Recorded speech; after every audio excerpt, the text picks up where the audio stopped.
Surprise! আরে এগুলো কি করতেছো? আমি কিছু দেখতে পাচ্ছি না। কোন ধরনের সারপ্রাইজ এটা বলো? আরে তুমি ভুলে গেছো আজকে তোমার কুকুরের জন্মদিন, তাই তোমাকে সারপ্রাইজ দিলাম। আমার কুকুরের জন্মদিন, তাই বলে তুমি আমাকে এই পারে পেয়ে সারপ্রাইজ দেবে? আর একটু হলে তো আমার চোখের মধ্যে ঢুকেই যাচ্ছিল।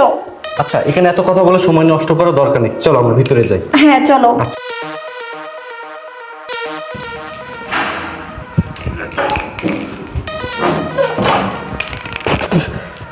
আল্লাহ, আজকের মতো বেঁচে গেলাম। যাই ভিতরে যাই।